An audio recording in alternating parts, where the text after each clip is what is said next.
తాకట్లో ఉన్న మీ బంగారాన్ని విడిపించి ఆ రోజు ఆన్లైన్ రేటుకి కొంటాం. Sharma gold company.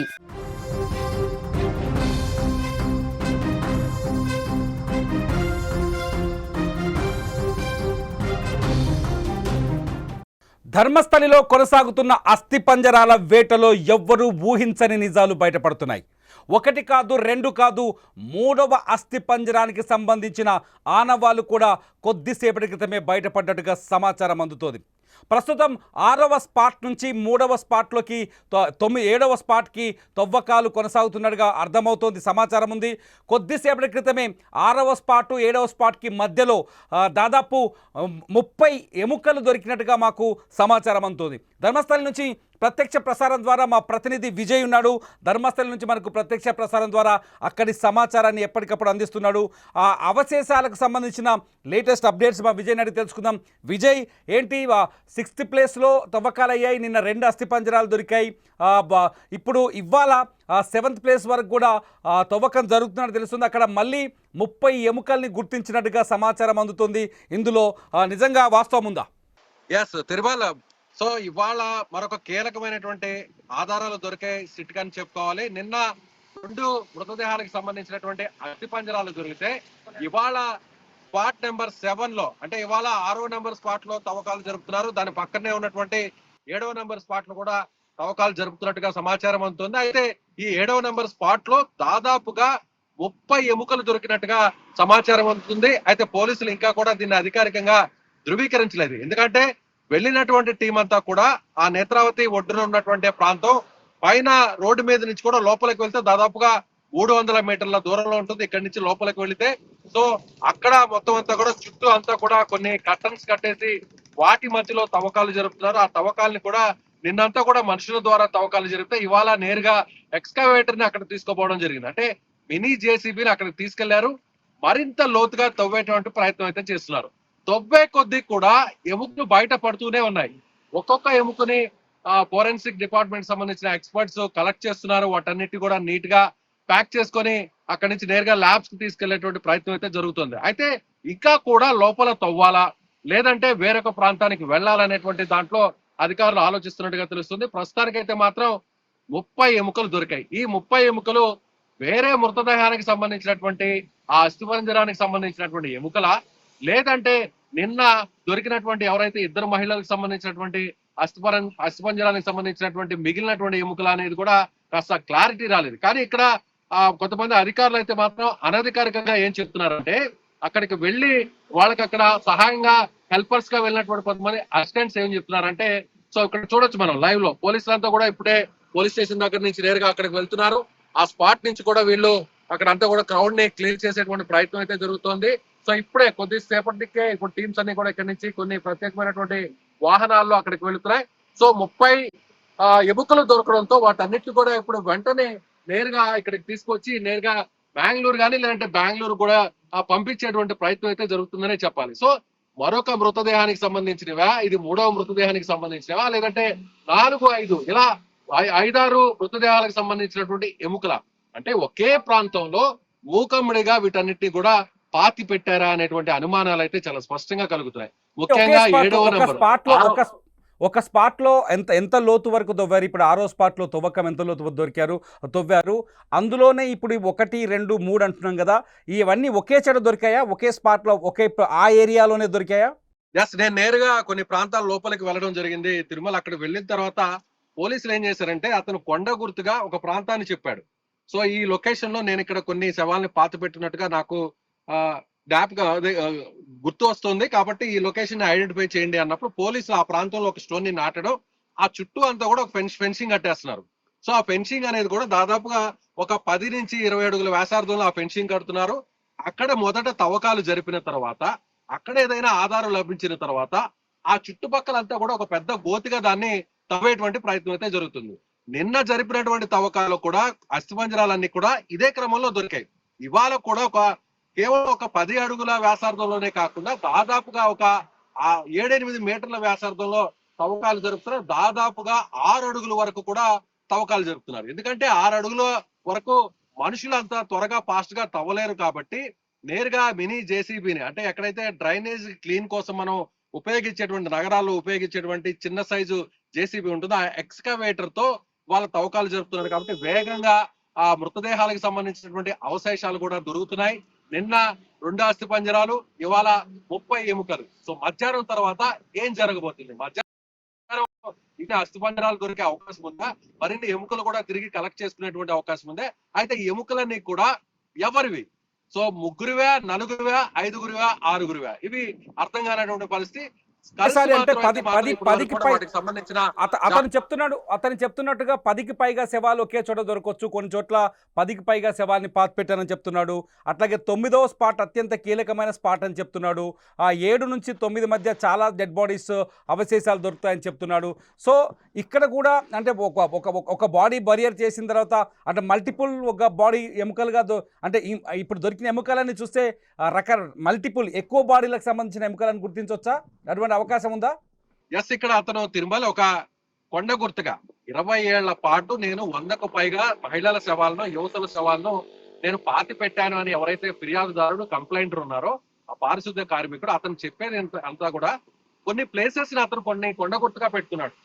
నదికి సంబంధించి ఎండింగ్ పాయింట్ ఏదైతే ఉందో ఆ ఎండింగ్ పాయింట్ ఉన్నటువంటి స్తూపానికి పక్కన నేరుగా ఒక స్పాట్, అది 8వ నంబర్ స్పాట్. దానికి నేరుగా కొంత లోపలికి వెళితే నదికి పక్కనే ఒడ్డునున్నటువంటి ప్రాంతంలో కొన్ని బండలు ఉన్నాయి. ఆ బండల్ని కాస్త కొండ గుర్తుగా పెట్టుకొని ఆ ప్రాంతంలో కొన్ని శవాల్ని పాతి పెట్టాడు. అలాగే 1, 2 ప్రాంతాలు చూసినట్లయితే స్నానఘట్టాలు, ఏదైతే అందరూ కూడా స్నానాలు ఆచరించే ఘాట్, ఆ ఘాట్గా 20 అడుగులు 30 అడుగుల దూరంలో మొదటి స్పాట్ ని అతను సెలెక్ట్ చేసుకున్నాడు. అలా ఒక్కొక్క దాన్ని చూపిస్తూ కూడా నదికి దగ్గర స్పాట్స్ కూడా కేవలం 200, 300, 300 మీటర్ల వ్యాసార్థంలో మాత్రమే ఉన్నాయి. ఎక్కడో కిలోమీటర్ల దూరంలో లేవు. సోమవారం మంగళవారం కొంత విచారణ జరిగింది. సోమవారం మంగళవారం కూడా కొంత తవ్వకాలు జరిగాయి. ఆ తవ్వకాలు జరిగినప్పుడు 5వ స్పాట్ వరకు ఎటువంటి మృతదేహం దొరికినట్టుగా మనకు సమాచారం అందలేదు. అయితే మా విజయ్ అందిస్తున్న సమాచారం ప్రకారం మంగళవారం ఏదైతే 1 నుంచి 5వ స్పాట్ వరకు తవ్వకాలు జరిగాయో ఆ స్పాట్లో వరద వచ్చినప్పుడు, అంటే నేత్రావతి నదిలో వరద ఉప్పొంగినప్పుడు అక్కడి నుంచి డెడ్ బాడీస్ కొట్టుకుపోయాయి అనే ఒక చర్చ కూడా జరుగుతుందని చెప్తుంది. నిజమేనా? 1 నుంచి 5వ స్పాట్ వరకు మృతదేహాలు కొట్టుకుపోయే అవకాశం కనిపిస్తుందా? ఎస్, అంటే 1 నుంచి దాదాపు 5వ నంబర్ స్పాట్ వరకు చూసినట్లయితే ఇది ఎగ్జాక్ట్ గా నదికి ఒడ్డుగా ఉన్నటువంటి ప్రాంతం. అంటే ఒకసారిగా ఫ్లడ్ వచ్చినప్పుడు, ముఖ్యంగా ఇలాంటి సమయాల్లో వర్షాలు ఎక్కువగా కురిసిన సమయాల్లో నది ఒక్కసారిగా ఉప్పొంగుతుంది. ఎగువ ప్రాంతం నుంచి వచ్చేటువంటి వరదతో దాదాపుగా 2 అడుగులు 3 అడుగుల పాటు ప్రవహించేటువంటి ఈ నది ఒక్కసారిగా 10 నుంచి 12 అడుగుల వరకు కూడా ప్రవహించేటువంటి అవకాశం ఉంది. మనం చూసినప్పుడు కూడా చాలా స్పష్టంగా వాటికి సంబంధించినటువంటి చారలు, ఏదైతే ఆ చెత్త కొట్టుకొని వచ్చిన తర్వాత బ్రిడ్జ్ కి వద్ద ఉన్నటువంటి ఆ స్తూపం వద్ద కానీ అక్కడ ఉన్నటువంటి రాళ్లను కానీ తాకినప్పుడు ఆ గీరలాగా మనకి చాలా స్పష్టంగా కనిపించింది. అంటే కొన్ని మృతదేహాలు అతను చెప్పినట్టుగానే కొట్టుకొని పోయి ఉండొచ్చు. ఎందుకంటే ఇక్కడంతా కూడా ఇక్కడ ఉన్నటువంటి స్వభావం చూస్తే, అంటే ఇక్కడ ఉన్నటువంటి నేల స్వభావం కానీ ఇక్కడ ఉన్నటువంటి వాతావరణాన్ని ఒకసారి మనం పరిశీలించినట్లయితే ఇదంతా కూడా పర్వతాలు ఉన్నటువంటి ప్రాంతం, పశ్చిమ కనుమలో ఉన్నటువంటి ప్రాంతంలో కొలువైనది ఈ ఏదైతే ధర్మస్థల ప్రాంతం. ఇది నదికి ఒడ్డుగా ఉండడం, అలాగే అటవీ ప్రాంతం కావడం, మొత్తం అంతా కూడా నేలంతా కూడా ఏటవాలుగా ఉంటుంది. వర్షం గాని పై ప్రాంతంలో గాని ఒకవేళ పడినప్పుడు అక్కడ నుంచి ఆ మట్టంతా కూడా కొట్టుకుపోయి నదిలోకి వెళ్ళేటువంటి అవకాశం ఉంటుంది. నదికి ఆనుకునే ఈ ప్రాంతాలన్నీ కూడా ఉన్నాయి కాబట్టి కొన్ని శవాలు అతను చెప్పినట్టుగానే కొన్ని శవాలు నదిలో కూడా కొట్టుకుని పోయి ఉండవచ్చు. మరొక విషయం ఏంటంటే భారీ వర్షాలు కురిసినప్పుడు పైనుంచి మట్టి అంతా కూడా ఒక కొండ చర్యలాగా విరిగి మొత్తం అంతా కూడా కిందకి జారిపోయి నదిలోకి వచ్చేసేటువంటి అవకాశం చాలా స్పష్టంగా ఉంటుంది. ఇక్కడ మనం కేరళలో ఇలాంటివి మనం చూస్తుంటాం. ల్యాండ్ స్లైడర్స్ ఎక్కువగా కూడా కేరళ ప్రాంతాల్లో జరుగుతుంటాయి. ఎందుకంటే ఇక్కడ ఉన్నటువంటి ఇళ్ళన్నీ కూడా మిట్ట ప్రాంతంలో, అంటే ఏటవాలుగా ఉన్నటువంటి కొండలాంటి ఉన్నటువంటి మట్టి తిప్పల మీద ఇక్కడ ఇళ్ల నిర్మాణం జరుగుతుంది. అలాగే ఇక్కడ ఉన్నటువంటి నేల స్వభావం అంతా కూడా ఎక్కడా కూడా అటవీ ప్రాంతం అంతా కూడా ఏటవాలుగా ఉంటుంది. ఇప్పుడు ఇతను పాతి పెట్టినటువంటి శవాల్ని పాతి పెట్టినట్టు చెప్తున్నటువంటి ఈ లొకేషన్స్ అన్ని కూడా ఏటవాలుగా ఉండేటువంటి ప్రాంతం కావడంతో, అందులోనూ అతను 10 సంవత్సరాల తర్వాత తిరిగి ఇప్పుడు రావడం, అతనంతా కూడా చెప్పిన దాన్ని బట్టి చూస్తే గత 20 ఏళ్ల కిందటి నుంచి కూడా తాను పాతి పెడుతున్నాను అనేటువంటి విషయం చెప్పాడు. కాబట్టి దాదాపుగా దశాబ్ద కాలాలు దాటాయి కాబట్టి అక్కడ నది ఒడ్డున పాతి పెట్టి ఉన్నటువంటి మృతదేహాలు అయితే మాత్రం అతను చెప్పినట్టుగానే కొట్టుకొని పోయి ఉండొచ్చు అనేది మాత్రం చాలా స్పష్టంగా అర్థమవుతుంది. 1వ నెంబర్ లో కూడా అదే జరిగి ఉండొచ్చు. 1వ నెంబర్ స్పాట్ లో కూడా, ఎందుకంటే 1వ నెంబర్ స్పాట్ కి చాలా దగ్గరలోనే వీటిపైన రీఇన్వెస్టిగేషన్ జరిగే ఛాన్స్ ఉందా? వీటిపైన రీఇన్వెస్టిగేషన్ చేసే ఛాన్స్ ఉందా? అంటే ముందు స్పాట్స్ అన్నిటినీ కవర్ చేయాలనేది సిట్ ఆలోచన. ముందు అతను చెప్పినటువంటి 13 స్పాట్స్ ఏవైతే ఉన్నాయో ఇమీడియట్ గా ఆ స్పాట్స్ అన్నిటిని కూడా కొంతవరకు కూడా, అంటే ముందు అసలు ఆధారాలు దొరుకుతాయా లేదా, అతను చెప్పింది నిజమా కాదా, అతను మతి స్థిమితం సక్రమంగా లేదా, అందరూ కూడా లై డిటెక్టర్ తో అతన్ని ఇంటరాగేషన్ చేయాలి, అప్పుడు అతను చెప్పేది వాస్తవం కాదా అనేటువంటి కొన్ని డిమాండ్స్ కూడా వినిపించాయి. ఆ వాదనలు కూడా మనం విన్నాం. అయితే సిట్ అధికారులు ఏం చేస్తున్నారు అంటే ముందు అతను చెప్పినటువంటి 13 ప్లేసెస్ ని కవర్ చేయాలి. అది కూడా ఏంటంటే అతను చెప్పినటువంటి ఆ లొకేషన్ ని ఒక 3 మీటర్ల వ్యాసార్థంలో ముందుగా తవ్విన తర్వాత అక్కడ ఏదన్నా ఆధారాలు లభిస్తే, అక్కడ ఏదన్నా డెడ్ బాడీస్ సంబంధించినటువంటి క్లూస్ ఏమైనా దొరికితే దాన్ని మరింత వెడల్పులో మరింత విస్తారంగా అక్కడ తవ్వేటువంటి అవకాశాన్ని చూస్తున్నారు. ఇప్పుడు అదే జరుగుతోంది. 6 అడుగు ఆ స్పాట్ నెంబర్ 6లో కానీ 7లో కూడా ఇప్పుడు అదే జరుగుతుంది. స్పాట్ నెంబర్ 6లోనే మృతదేహానికి సంబంధించినటువంటి అస్థి పంజరాలు దొరికాయి కాబట్టి అక్కడ ఇవాళ ఉదయం కూడా తిరిగి కొనసాగుతోంది తవ్వకాలు. అలాగే 7వ నెంబర్ స్పాట్ లో కూడా తవ్వకాలు జరుగుతున్నట్టుగా చెప్పుకోవచ్చు. ఒక్కొక్క దాన్ని క్లారిఫై చేసుకున్నాక విజయ్, దొరికిన ఈ అస్థి పంజరాలు ఇప్పుడు ఎక్కడ, ఈ ఎముకలు కానీ వీటన్నిటి ఇప్పుడు తరలించారా? వాటిపైన పరిశోధన ఏమైనా జరుగుతుందా? అంటే ఒకేసారి సాయంత్రం వరకు అంతా కూడా కలెక్ట్ చేసిన తర్వాత వీటన్నిటిని కూడా సపరేట్ బాక్సెస్ లో సపరేట్ బ్యాగ్స్ లో తీసుకొచ్చేటువంటి అవకాశం ఉంది. ఇప్పటి వరకు దొరికినటువంటి 30 ఎముకలను కూడా ఎక్కడా కూడా బయటకు తీసుకొచ్చేటువంటి అవకాశం లేదు. ఎందుకంటే ఒకేసారి ఉదయం 11 గంటలకు ఇక్కడికి వస్తున్నారు. మంగళూరు నుంచి నేరుగా ఆ వ్యక్తిని ఇక్కడికి తీసుకొస్తున్నారు. వాళ్ళతో పాటు ఎవరైతే సిట్ లో ఉన్నటువంటి ఐపీఎస్ ఆఫీసర్స్ ఉంటున్నారు, అలాగే ఫోరెన్సిక్ డిపార్ట్మెంట్ సంబంధించినటువంటి ఎక్స్పర్ట్స్ ఉంటున్నారు, అలాగే రెవెన్యూకి సంబంధించినటువంటి డిపార్ట్మెంట్ లో ఉన్నటువంటి వాళ్ళు ఉంటున్నారు. వీళ్ళందరూ కూడా వచ్చాక ఒక్కొక్క పాయింట్ అంతా కూడా క్లియర్ చేసుకున్నాక మిగిలిన నెక్స్ట్ పాయింట్ కి వెళ్ళేటువంటి పరిస్థితి చాలా స్పష్టంగా కనిపిస్తుంది. అయితే ఇవాళ ముందుగా 7, 8, 9 ఈ లొకేషన్స్ లో తవ్వుతారు. 8వ లొకేషన్ లోనే ఎక్కువగా ఉండేటువంటి అవకాశం ఉందని అందరూ కూడా భావించారు. కానీ 7లో అనూహ్యంగా ఎముకలు బయటపడటం, 6లో కూడా తవ్వకాలు ఎక్కువ సంఖ్యలో జరపాలి అనేటువంటి, ఎక్కువ శాతం చేయాలనేటువంటి ఆలోచనతో రావడంతో 6, 7లోనే ఇవాళ తవ్వకాలు పూర్తిగా జరిగేటువంటి అవకాశం ఉంది. 8వ స్పాట్ కు వస్తే రోడ్డు మీద వెళ్ళేటువంటి వారికి కూడా చాలా స్పష్టంగా కనిపిస్తుంది. 8వ స్పాట్ నుంచి ఇక మీదట రేపు ఎల్లుండి రేపు అక్కడ చాలా కీలకం అని చెప్పాలి. 8 నుంచి మిగిలినటువంటి 12 స్పాట్లన్నీ కూడా రోడ్డుకి పక్కనే ఉన్నటువంటి స్పాట్స్. నేను నిలుచుకున్నటువంటి ప్రాంతానికి మీకు లైవ్ లో చూపిస్తాను మళ్ళీ నెక్స్ట్ వీడియోలో కూడా. ఇక్కడ నుంచి నడుచుకొని ఒక 10 అడుగుల లోపల అటవీ ప్రాంతంలోకి వెళితే అక్కడే స్పాట్స్ ఉన్నాయి. అలా దాదాపుగా 9వ నెంబర్ స్పాట్, 10వ నెంబర్ స్పాట్, 11వ నెంబర్ స్పాట్, 12వ నెంబర్ స్పాట్, ఇలా 4 స్పాట్స్ అన్ని కూడా రోడ్డుకి కేవలం 7, 8 అడుగుల దూరంలో ఉన్నాయి.